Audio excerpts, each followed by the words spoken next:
আসসালামু আলাইকুম। এখন শুনবেন সংবাদ শিরোনাম।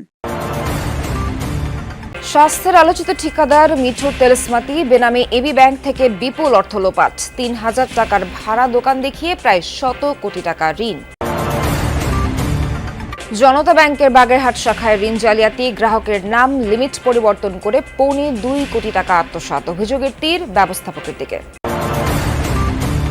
বিএনপির ভারপ্রাপ্ত চেয়ারম্যানের দেশে ফেরা ইতিবাচক হিসেবে দেখছে জামাত, এনসিপি সহ সব দল। প্রত্যাশা, জবরদস্তিমূলক রাজনীতির অবসান ঘটিয়ে গড়বেন নতুন বাংলাদেশ। প্রায় ১.৫ যুগ পর তারেক রহমানের দেশে ফেরাকে স্মরণীয় করে রাখতে চান নেতাকর্মীরা। চলছে গণসংবর্ধনার প্রস্তুতি, শেষ পর্যায়ে মঞ্চ তৈরির কাজ। ঠাকুরগাঁওয়ে তীব্র শীত আর হিমেল হাওয়ায় বিপর্যস্ত জনজীবন, বিপাকে শ্রমজীবী মানুষ, বাড়ছে ঠান্ডাজনিত রোগের প্রকোপ।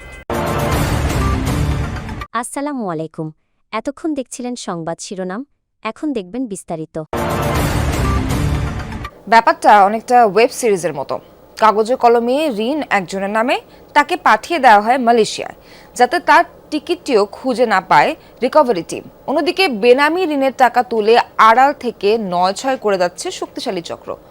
চক্রের মূল হোতা স্বাস্থ্যের ঠিকাদার মিঠু। মাত্র ৩,০০০ টাকার ভাড়া দোকানের নামে ঋণ প্রায় ১০০ কোটি টাকা। ৯ বছর আগে ঋণ দেয় এবি ব্যাংক। সহকর্মী হাসান মিসবার অনুসন্ধানে বাকিটা। পোশাক দেখে মনে হতে পারে কোনো বুজুর্গ, নাম হাবিবুর রহমান, শেখাচ্ছিলেন বেহেস্তে যাওয়ার আমল। রাজধানীর মানিকনগরের এক রুমের ছোট্ট বাসায় থাকা এই হাবিবের নামেই আছে বিপুল পরিমাণ ব্যাংক ঋণ, কিন্তু দাবি করলেন জানেন না কিছুই, এমনকি জাতীয় পরিচয়পত্রও নেই তার। সব অস্বীকার করে দোয়া দিয়েই বিদায় দিলেন প্রতিবেদককে। এই যে একটা মহাপথ, কালকে মতো দেখা হবে, 1 মিনিট দেখা হবে। ২ মাস পর হাতে আসে হাবিবুরের এনআইডি কার্ড। সেই সূত্রে পাওয়া গেল ব্যাংক ঋণের তথ্য। দেখা যাচ্ছে এবি ব্যাংকে তার ঋণ ৯৫ কোটি টাকা। প্রতিষ্ঠানের নাম হাবিব অ্যান্ড সন্স। সেই প্রতিষ্ঠানের খোঁজে রাজধানীর ধলপুর।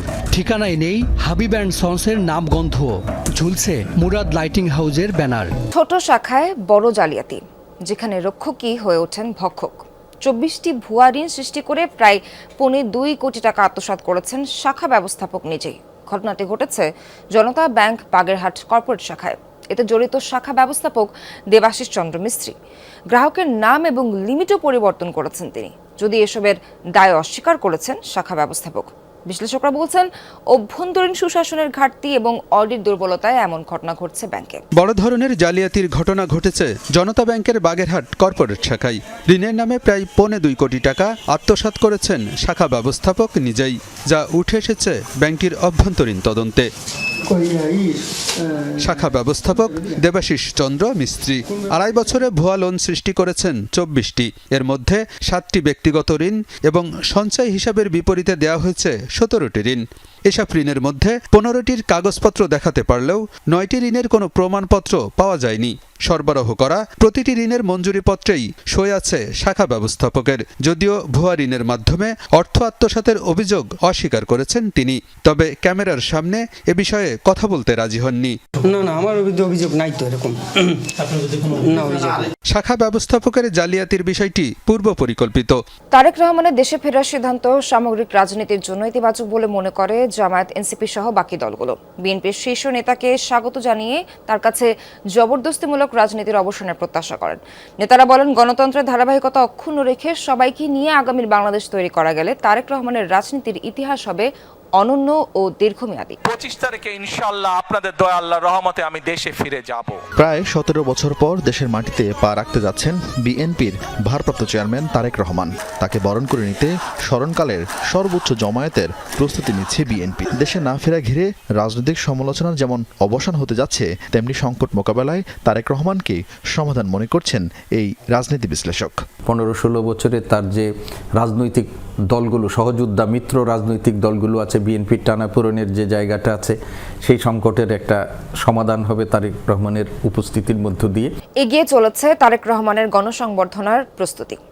এরই মধ্যে রাজধানীর ৩০০ ফিট এলাকায় মঞ্চ তৈরির কাজ প্রায় শেষের দিকে।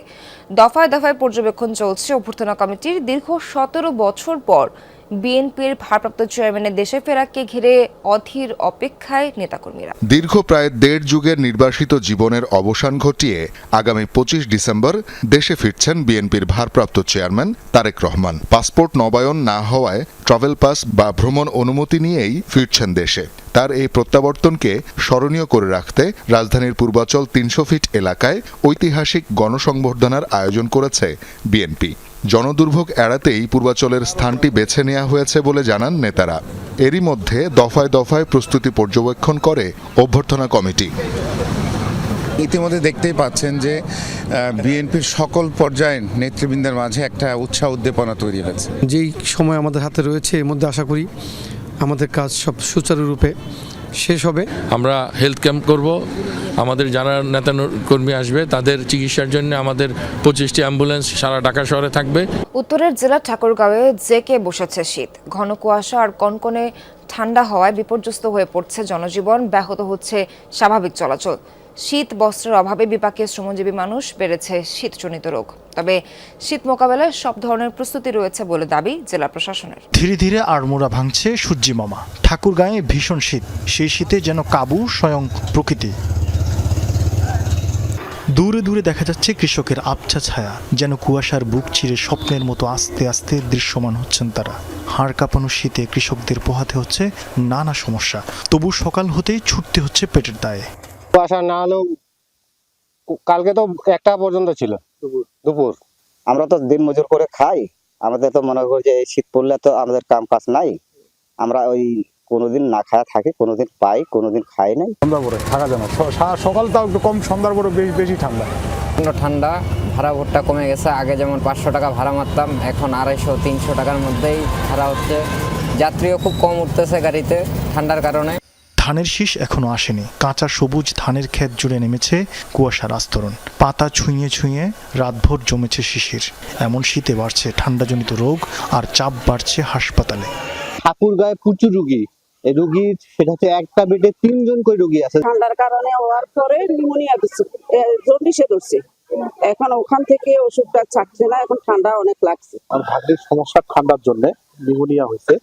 আমরা গত 3 দিন ধরে আমি ঠাকুরগাঁও সদর হাসপাতালে ভর্তি আছি। আমাদের আজকে এ পর্যন্ত প্রায় 190টা রোগী আমাদের এখানে অবস্থান করতেছে এবং এর মধ্যে সকাল থেকে আরো প্রায় 20টার মতো পেশেন্ট আমাদের অলরেডি ভর্তি হয়ে গেছে। ডায়রিয়া রোগ যেটা আমরা বলি, যে বাচ্চারা পাতলা পায়খানা, বমি, সঙ্গে পেট ব্যথা, খাইতে পারতেছে না, ডায়রিয়া রোগীর সংখ্যাটা আমাদের একটু বেশি বেড়ে গেছে। দিনের শুরুতে রীতিমতো হেডলাইট জ্বালিয়ে চলছে গাড়ি। এক হাত দূরের জিনিসও দেখতে কষ্ট হচ্ছে, ফলে মাঝে মাঝেই ঘটছে দুর্ঘটনা। জেলা প্রশাসন জানিয়েছে সরকারের নানা প্রস্তুতির কথা। শীতার্ত অসহায় মানুষদের জন্য অব্যাহত রয়েছে নানা কর্মসূচি। আমরা 15 লক্ষ টাকা পেয়েছি শীত বস্ত্র ক্রয়ের জন্য এবং 1000 কম্বল পেয়েছি সংশ্লিষ্ট মন্ত্রণালয় থেকে। সেগুলো উপজেলা ওয়ারি বিতরণ হয়ে গিয়েছে। আর বেসরকারি পর্যায় থেকেও কিছু শীতবস্ত্র পাওয়া গিয়েছে, সেগুলো বিতরণের কাজ চলছে। জেলায় গত এক সপ্তাহে গড় তাপমাত্রা ছিল সর্বোচ্চ 21 ডিগ্রি সেলসিয়াস এবং সর্বনিম্ন 11 ডিগ্রি সেলসিয়াস।